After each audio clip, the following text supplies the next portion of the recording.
नमस्कार, एक बार फिर से स्वागत है आपका मेरे इस YouTube चैनल पर। दोस्तों, कुछ तकनीकी खराबी के कारण YouTube के जो सर्च ऑप्शन है उसमें अपने जो YouTube का जो नाम है इजी मैथ्स, वो कई कैंडिडेट बता रहे हैं कि वो सर्च ऑप्शन में नहीं आ रहा। इस वजह से मुझे मजबूरन अपने YouTube चैनल का नाम थोड़ा चेंज करना पड़ा। तो मैंने अपने YouTube चैनल का नाम अब चेंज करके उसकी जगह जोगावत सर कर दिया। तो अब आप जैसे ही YouTube के अंदर मान लीजिए अगर आपको लिंक नहीं भी मिलता है तो आप YouTube के अंदर जाकर के जोगावत सर जैसे ही टाइप करोगे और टाइप करने पर सर्च करने पर आप फर्स्ट ऑप्शन में आपको मेरे सारे के सारे वीडियो आपको सर्च ऑप्शन में मिल जाएगी। इसलिए मैंने अपने YouTube तो ईजी मैथ्स था, तो मैथ्स तो हमेशा ईजी रहेगी हमारे लिए और आप सभी के लिए, और मैं ईजी बनाने के लिए अपनी पूरी कोशिश करूँगा। तो सर्च आइकन में आपका जो जैसे ही आप जोगावत सर टाइप करोगे तो आपको मेरे YouTube चैनल का नाम मिल जाएगा और सारे वीडियोस भी आपको मिल जाएंगे। आप इजीली उनको देख सकते हो, चैनल को सब्सक्राइब कर सकते हो। तो मैं कहूँगा कि आपका जो एक बार फिर से स्वागत है मेरे YouTube चैनल जोगावत सर में। मेरा नाम चूँकि पूरा नाम जगदीश प्रसाद जोगावत है, इसलिए जोगावत वर्ड से लेकर के मैंने ये डाला है। तो पिछले अध्याय में हम लोगों ने समांतर श्रेणी के बारे में काफ़ी विस्तार से चर्चा की थी। समांतर श्रेणी किसे कहते हैं और समांतर श्रेणी के बारे में फॉर्मूला कैसे लगाया जाता है या उसमें जो फॉर्मूले के अंदर जो वर्ड यूज होते हैं उनके बारे में विस्तार से चर्चा की थी। आज हम उसी क्रम में जो प्रश्नावली हम लोगों ने 5.2 पढ़ी थी, तो मैंने कहा कि 5.2 के मैंने 5 क्वेश्चन अपने प्रीवियस वीडियो के अंदर सॉल्व कराए थे और उससे आगे के जो प्रश्न है, क्योंकि अध्याय में खूब सारे प्रश्न हैं तो सारे एक साथ इतने सारे प्रश्न एक वीडियो में सॉल्व करवाया जाना संभव नहीं है। तो मैं आज और जितने हो सके ज़्यादा से ज़्यादा प्रश्न आप लोगों के लिए सॉल्व करने की कोशिश करूंगा। यदि आप नए हैं और आपने मेरे YouTube चैनल को अब तक सब्सक्राइब नहीं किया है तो आप मेरे YouTube चैनल को सब्सक्राइब कर लीजिए और बेल आइकन को दबा लें, वीडियो को लाइक करें और ज़्यादा से ज़्यादा शेयर करें, ताकि इस कोरोना काल के अंदर बच्चे जो घर पे बैठे हैं और प्रॉपर मैथमेटिक्स की प्रिपरेशन नहीं कर पा रहे हैं तो उनको भी प्रॉपर मैथमेटिक्स की प्रिपरेशन मिल जाएंगे। इससे मेरा भी जो मोटिव है, मैंने जो मोटिव धारण किया है कि मुझे किसी तरह से सब बच्चों तक पहुँचना है, तो मेरा जो मोटिव उसको पूरा करने में आप लोगों की भी भरपूर मदद रह सकेगी। तो वीडियो को प्लीज़ ज़्यादा से ज़्यादा शेयर करें, वीडियो को लाइक करें और चैनल को सब्सक्राइब आप खुद भी करें और मोटिवेट भी करें लोगों को कि वो चैनल को ज़्यादा से ज़्यादा सब्सक्राइब करें, ताकि मैथ्स का कोरोना काल में बच्चों तक पहुंचने का मेरा जो टारगेट है वो कंप्लीट हो सके। और एक बात फिर मैं कहना चाहता हूँ कि आप वीडियो को कंप्लीट देखिए, आप पूरा देखिए। वीडियो को जब तक आप पूरा नहीं देखोगे आपको थीम समझ में आने वाली नहीं है। इट इज़ मैथमेटिक्स को पूरा समझना है तो हम लोगों को पूरा सिरे से सिरे देखना पड़ेगा। आप एक आइडिया लगा दीजिए कि ईंटों का एक बना हुआ एक दीवार है, उसमें से बीच में से यदि आपने कुछ ईंटें निकाल दी तो वो पूरा के पूरा नीचे गिर जाएगा। Such kind of maths. अगर आप बीच में से कुछ चीज चूक गए तो आने वाले अगले स्टेप में आपको समझ में नहीं आएगा कि ये कैसे हुआ। So please watch complete video, है ना। चलिए अब हम आगे चलते हैं। जो अपनी प्रश्नावली 5 पॉइंट प्रश्नावली अपनी थी 5.2, उसके लगभग 5 क्वेश्चन हम लोगों ने सॉल्व कर लिए थे और आगे के 5 क्वेश्चन आज हम सॉल्व करेंगे। चलिए मैं छठा प्रश्न प्रश्नावली का सॉल्व करूंगा। छठा प्रश्न क्या कह रहा है कि क्या एपी दे रखी है 11, 8, 5 और 2 का एक पद -150 है क्या? यदि है तो ठीक है और नहीं है तो क्यों है, इसके बारे में आपको बताना है। तो एपी इन्होंने दे रखी है, मैं यहाँ लिख दूंगा ये एपी, ये अरिथमेटिक प्रोसेशन दे रखी है। क्या है अरिथमेटिक प्रोसेशन? ये कह रहा है अरिथमेटिक प्रोसेशन पहले है 11, पहला पद 11, फिर उसके बाद 8 और उसके बाद 5, फिर 2 up to dash dash dash dash करते हुए कह रहा है कि इसका कोई पद, इसका जो कोई पद है का कोई पद -150 है क्या, और इसका कारण भी आप लोगों को बताना है। ठीक है, ये प्रश्न हम लोगों को सरल करना है। तो मैं इस प्रश्न को सरल करूंगा। देखिए ये जो अरिथमेटिक प्रोसेशन दे रखी है, कोई समांतर श्रेणी का पद है या नहीं है, इसका पता करने के लिए हम क्या करेंगे, उस समांतर श्रेणी में जो पद उसने दिया है उसको हम n मानते हुए n का मान निकालने की कोशिश करेंगे। और n का मान यदि पूर्णांक के रूप में प्राप्त हो जाता है, पूर्णांक का मतलब यदि 5, 10, 20, 25 ऐसा कुछ पूर्णांक में प्राप्त हो जाता है तो हम कह देंगे ये इसका पद है। और यदि दशमलव भिन्न के अंदर या पूर्णांक प्राप्त नहीं होता तो हम कहेंगे कि ये इसका पद नहीं है। तो उसी प्रक्रिया पर चलते हैं, मैं इस प्रश्न को हल करूंगा। इस समांतर श्रेणी को अगर हम ध्यान से देखें तो पहला पद a बराबर क्या है, पहला पद a बराबर है 11। अगला हम डी लेंगे सार्वंतर, तो सार्वंतर कितने कितने का अंतर चल रहा है, समांतर श्रेणी को देखें तो -3 का अंतर चल रहा है। मतलब प्रीवियस पद में से 3 घटाने पर उसका अगला वाला पद उनको प्राप्त हो जाता है। तो डी हो गया दूसरा पद माइनस पहला पद इज इक्वल टू ये हो गया माइनस का 3d हो गया। ठीक है, और मैंने आपको कहा था कि जो पद के बारे में पूछ रहा है कि पद है या नहीं है तो उसको हमें an मान लेना, तो an हो गया 150। अब हमें n का मान निकालना है और पता करना है कि ये इसका एक पद है या नहीं है। चलिए हम फॉर्मूला लगाते हैं।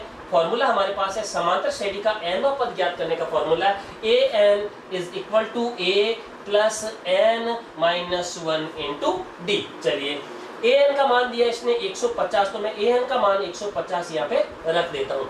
a का मान प्रश्न अनुसार 11 है, मैं 11 रख देता हूँ। फिर प्लस n है जैसे जैसे, क्योंकि n की वैल्यू हमें फाइंड आउट करनी है, पता लगाना है। और d का मान इसने दिया माइनस का 3, तो मैं माइनस वाला 3 को ब्रैकेट में रख दूंगा। मैं आपको पहले कह चुका हूँ कि इस संख्या को यदि हम ब्रैकेट के रूप में नहीं रखें तो इसका मीन अलग ही निकल जाएगा।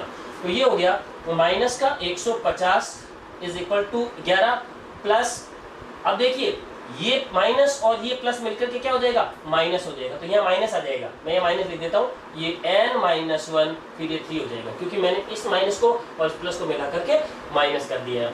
तो माइनस का 150 बराबर 11 minus n minus minus plus, ठीक है ना, 3 से गुणा कर देंगे, सॉरी ये 3 को n से गुणा कर देंगे तो माइनस का 3n हो जाएगा, फिर ये माइनस माइनस हो जाएगा प्लस, 3 एकम 3, मैं यहाँ लिख देता हूँ साफ माइनस का 3n। देखिए ये कैसे आया, मैं आपको वापस बता देता हूँ।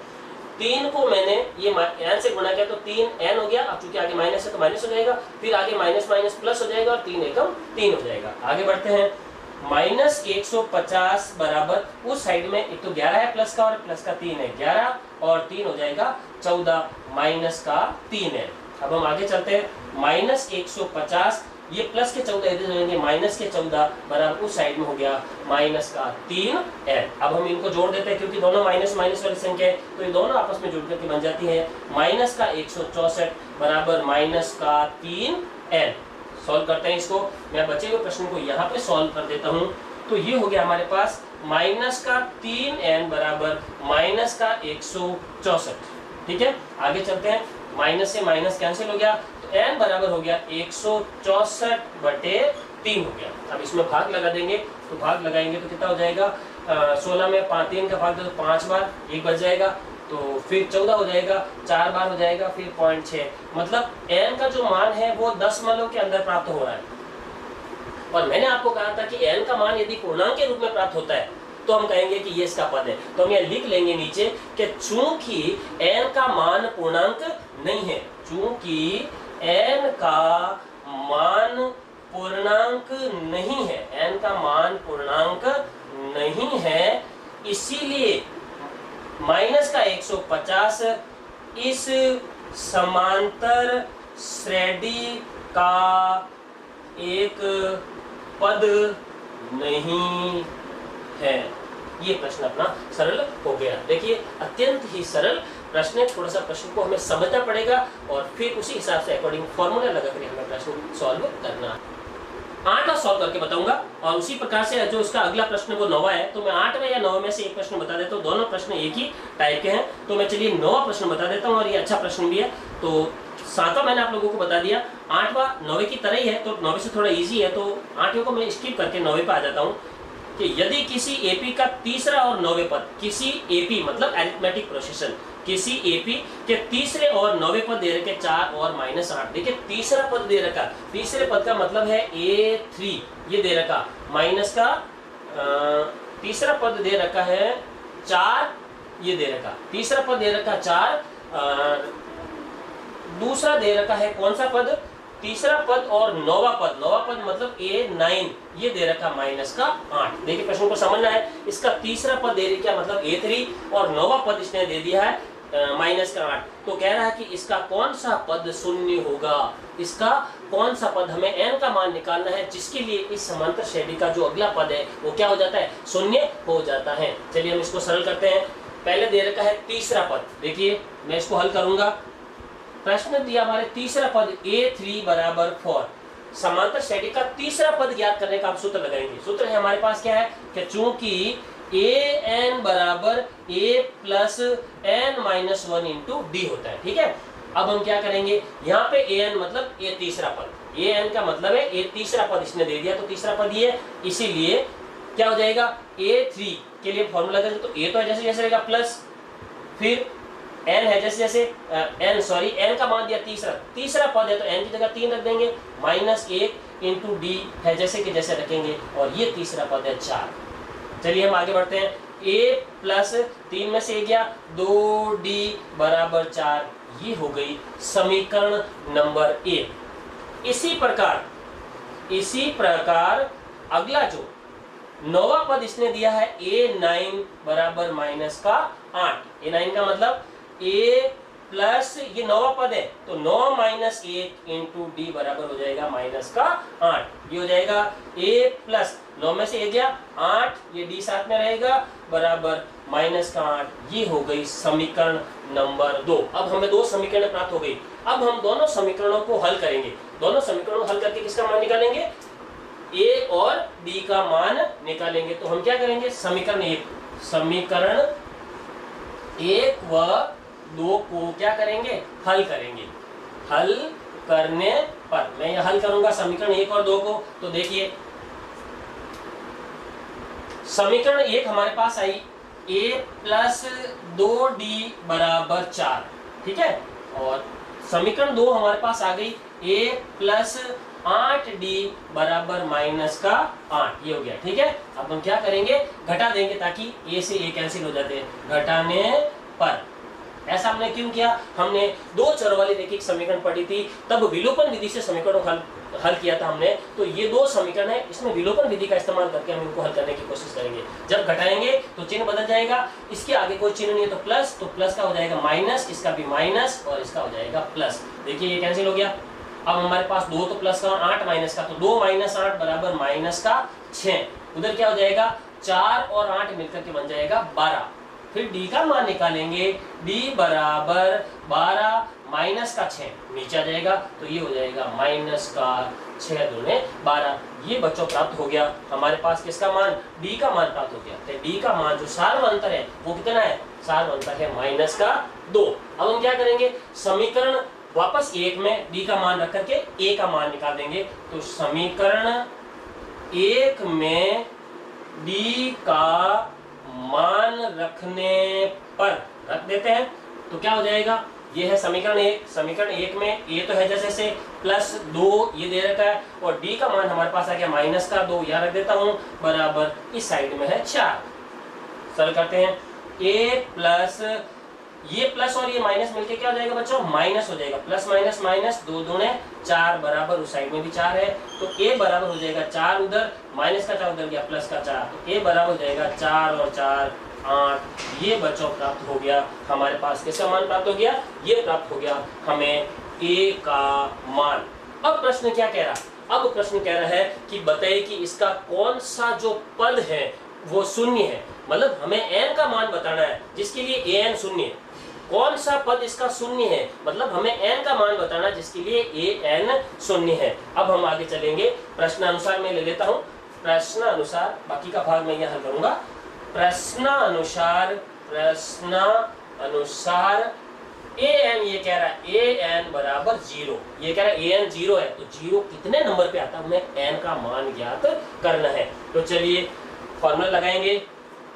a plus n minus 1 into D बराबर 0।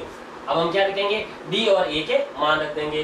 तो d व a के मान रखने पर रख देते हैं तो क्या हो जाएगा? a का मान तो है हमारे पास 8 प्लस n का मान ज्ञात करना इंटू डी का मान दिया है माइनस का 2, ये माइनस का 2 बराबर 0। अब हम आगे चलेंगे।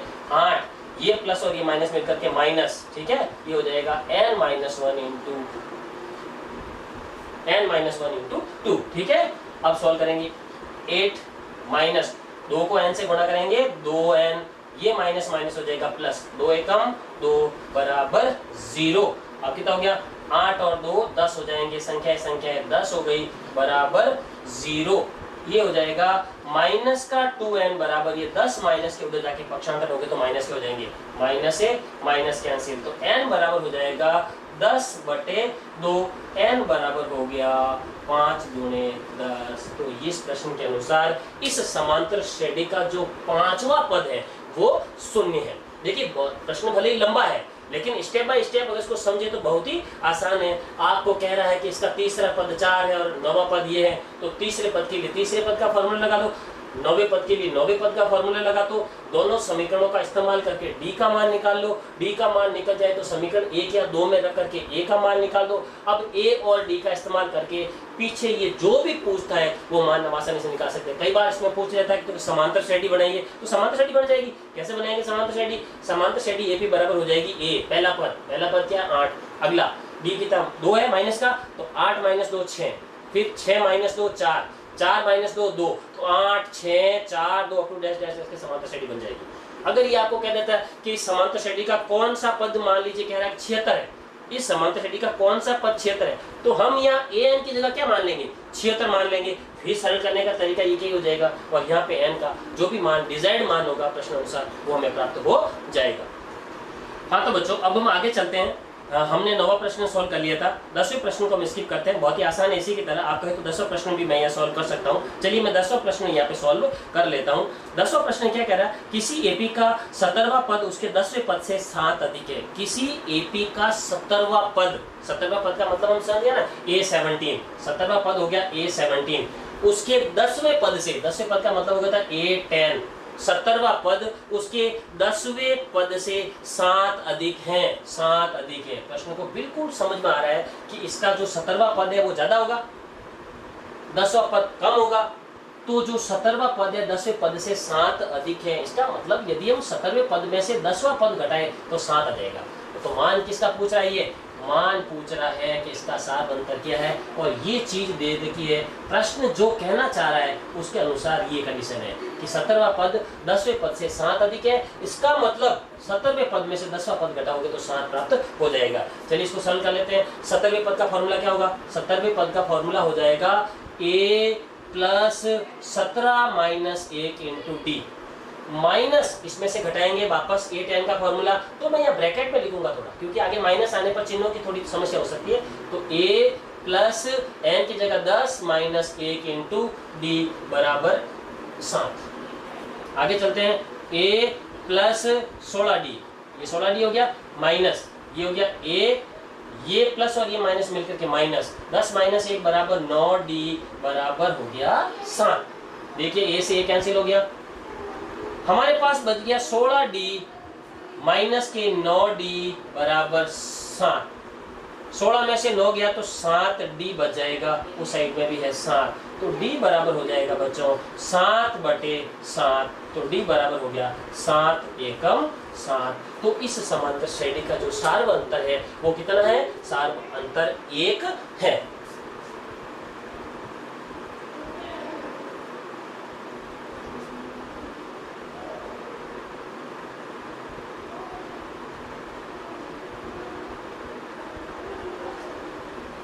आगे चलते हैं हम लोग, इसी प्रश्नावली में हम आगे चलते हैं। तो मैं कुछ प्रश्नों को स्किप करूंगा, क्योंकि इस समय एक वीडियो के अंदर इतने सारे क्वेश्चन एक साथ नहीं हो पाते, तो मैं कुछ स्किप करके कुछ ऐसे प्रश्न जो बोर्ड परीक्षाओं के लिए ज़्यादा महत्वपूर्ण है उन प्रश्नों को पहले लेने की कोशिश करूंगा। इसी क्रम में मैं आगे चलता हूँ। तो मैं प्रश्न संख्या डायरेक्ट ही 13वां ले लेता हूँ। मैं प्रश्न संख्या 13वां, प्रश्न संख्या 13वां ये कह रहा है कि 3 अंकों वाली कितनी संख्याएं 7 से विभाज्य? 3 अंकों वाली कितनी संख्याएं 7 से विभाज्य हैं? 3 अंकों वाली संख्याएं कहां से स्टार्ट होती है? तो 3 अंकों वाली संख्याएं हमारी 100 से स्टार्ट होती है। 3 अंकों वाली संख्याएं 100 से स्टार्ट होती है। तो आगे 3 अंकों वाली संख्या जाते जाते लास्ट में 999 तक चलती है, आगे 1000 में 4 अंक आ जाते हैं। तो हमें पता करना है कि 3 अंकों वाली ऐसी कितनी संख्याएं हैं, मतलब 3 अंकों वाली में 100 से ले सकते हैं। तो 100 से लगा करके 999 के बीच में ऐसी कितनी संख्याएं हैं जिनमें 7 का भाग जाता है? तो ऐसी तो कभी कहता है ना 3 से विभाज्य, 5 से विभाज्य, 7 से विभाज्य, तो जो कहता है ना वही उसका अंतर चलता है ना।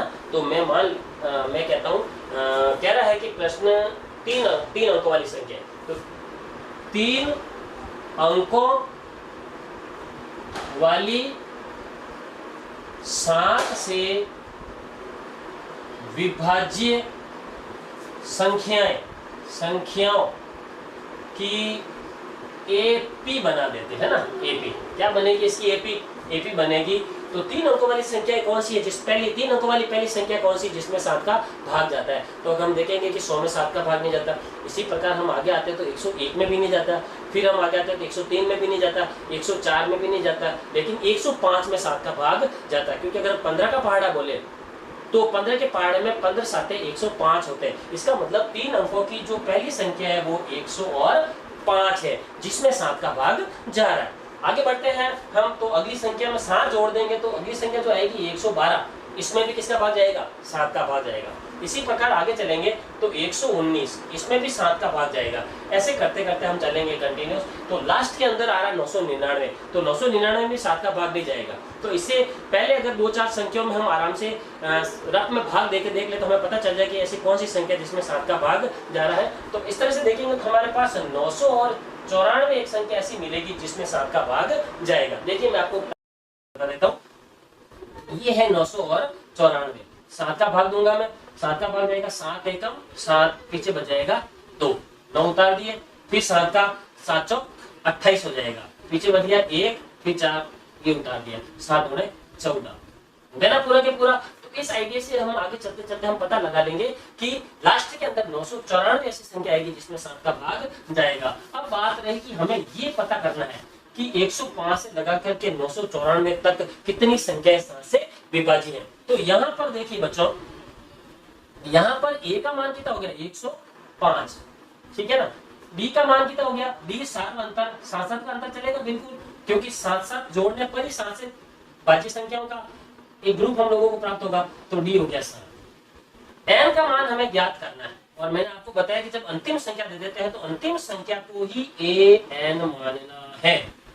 इसको सरल कर लेते हैं हम, सरल करेंगे, फॉर्मूला लगा देंगे कि चूंकि an बराबर a plus n minus 1 into D. an कितना है? 994, a कितना है? 105, n का मान ज्ञात करना, इंटू डी दे रखा है 7। आगे चलते हैं, 994, 105, 7 को n से 7n माइनस 7 एकम 7, 994, ठीक है। आगे चलते हैं, ये प्लस का 105 इधर आएगा तो माइनस का 105 हो जाएगा, और माइनस का 7 इधर आएगा, प्लस का 7 हो जाएगा, बराबर हो जाएगा 7n उस दिशा में। यहाँ प्लस प्लस वाली दो संख्या मैं इनको जोड़ देता हूँ तो कितना हो जाएगा? 994 और 7 को अगर मैं जोड़ देता हूँ तो ये हो जाएगा 1001। इसमें से हमें घटाना है 105 बराबर 7n। अब इसमें से हम घटा देंगे, ये रहा 1001, इसमें से हमें घटाना 1005। आराम से इसको घटा देना है इजी वे में। तो 11 में से 5 गए, पीछे बच गए 6, जाओगे 9, 9 माइनस 0 बराबर 9, और ये 9, 996 हो जाएगा। तो 996 इज इक्वल टू 7n। तो 1001 में से हम 105 घटा देते हैं तो हमारे पास आ जाएगा 996। अब हम n का मान निकालेंगे, n बराबर कितना हो जाएगा?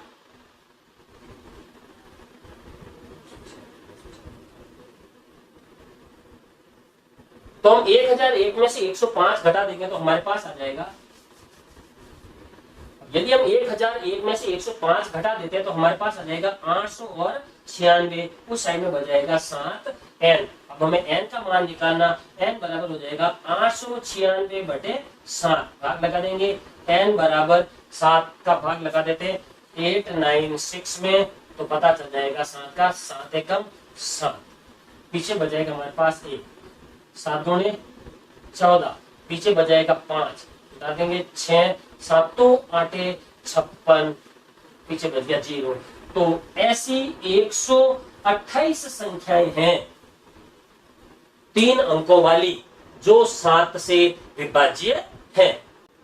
आगे चलते हैं हम इस अध्याय में। तो प्रश्न संख्या हम 1-2 प्रश्न और स्किप करेंगे, आगे चलेंगे। प्रश्न संख्या में 17वां दूंगा।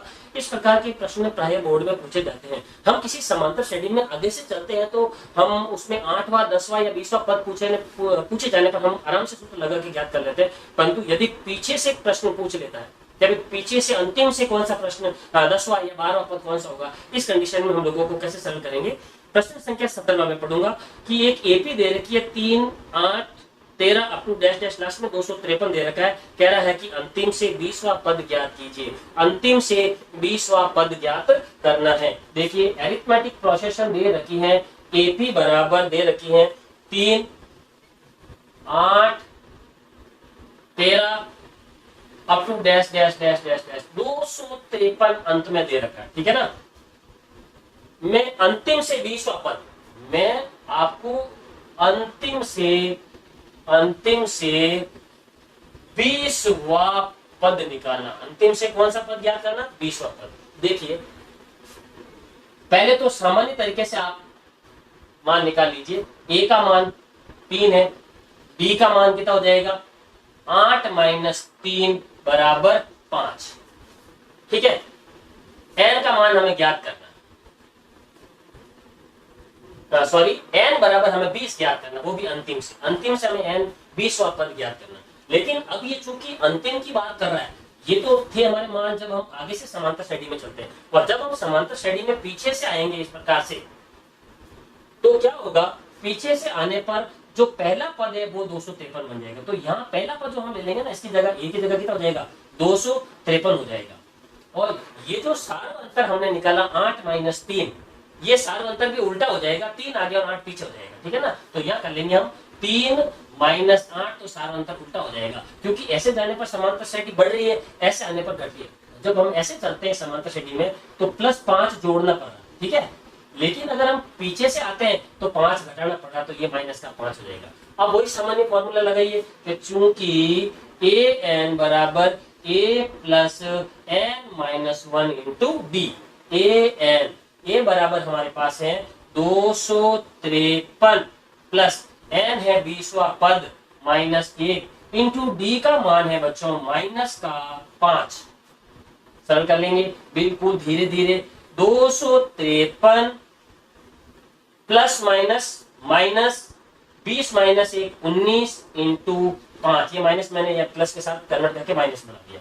तो ए एन बराबर हो जाएगा 253 माइनस 19 को 5 से गुणा कर देंगे, 19 को 5 से, ठीक है। अब हम ए एन बराबर क्या करेंगे? 253 में से 95 हम घटा देंगे, तो 13 में से 5 गए 8 या 4 हो गए, 14 में से 9 गए, 14 में से 9 गए 5, क्या हो जाएगा? 1 बराबर 158। ये इस समांतर श्रेणी का कौन सा पद है? पीछे से 20वां पद है। आगे चलते हैं 19वां प्रश्न। 19वां प्रश्न सरल करूंगा, फिर 20वां प्रश्न इसी से सिमिलर है, आसानी से आप अभ्यास करके घर पे सॉल्व कर सकते हो। तो मैं प्रश्न संख्या 19वां पढ़ूंगा। क्या कह रहा? सुब्बा राव ने 1995 में 5000 रुपए के मासिक वेतन पर कार्य करना प्रारंभ किया। 1995 में 5000 के मासिक वेतन पर कार्य करना शुरू किया। इसका मतलब 1995 जब उसने काम करना शुरू किया था तो पहली तनख्वाह उसकी 5000 थी। तो ये कह रहा है कि इसका जो पहला पद है वो 5000 हो गया। आगे क्या कह रहा है?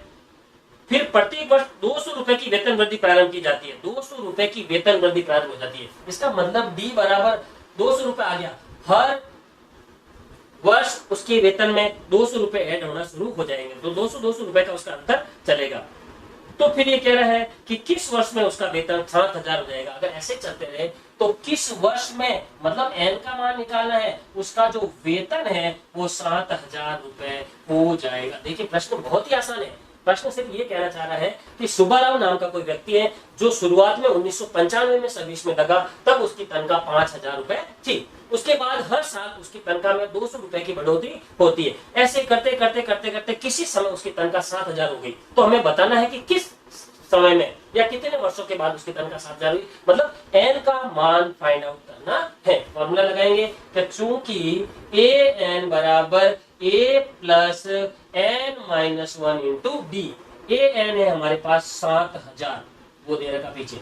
ए हमारे पास दे रखा है 5000 प्लस एन का मान ज्ञात करना इंटू डी 200 रुपए का अंतर चल रहा है। ये हो गया बच्चों 7000, ये हो गया बच्चों 5000 प्लस 200 को एन से गुणा किया 200 एन माइनस 200 को 1 से गुणा किया 200। अब ये 7000 वहां पे है, ये 5000 प्लस के पक्षांतर करके यहाँ तो माइनस के हो जाएंगे, फिर माइनस के 20 इधर आ जाएंगे तो प्लस के 200 हो जाएंगे, उस साइड में बच जाएगा 200 एन। ठीक है ना, ये माइनस के 200 इधर आगे प्लस हो गए। 7000 में से 5000 पीछे बचे 2000, 2000 में फिर 200 जोड़ दिए तो 2200, उस साइड में हो गया 200 एन।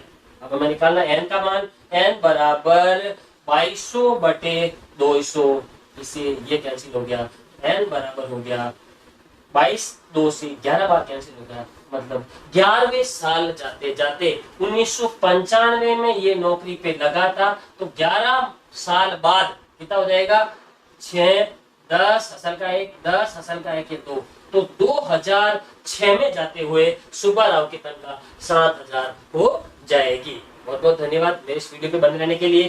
फिर मिलेंगे हम एक नए अध्याय के साथ। समांतर श्रेणी की जो अगली प्रश्नावली है 5.3 बड़ी अध्याय, उसको भी मैं 2 पार्ट में जोड़कर आप लोगों के सामने पेश करूंगा। तब आप मेरे वीडियो को लाइक कीजिए, शेयर कीजिए, ज्यादा से ज्यादा वीडियो को फैलाइए यार। जितना ज्यादा फैलाओगे तो मेरे को थोड़ा मोटिवेशन मिलेगा, दूसरे बच्चों का भी फायदा हो जाएगा और आपको भी अपने मित्र आपको अच्छा कहेंगे। तब तक के लिए अपने घर पर रहिए, सुरक्षित रहिए, अपनी पढ़ाई जारी रखिए।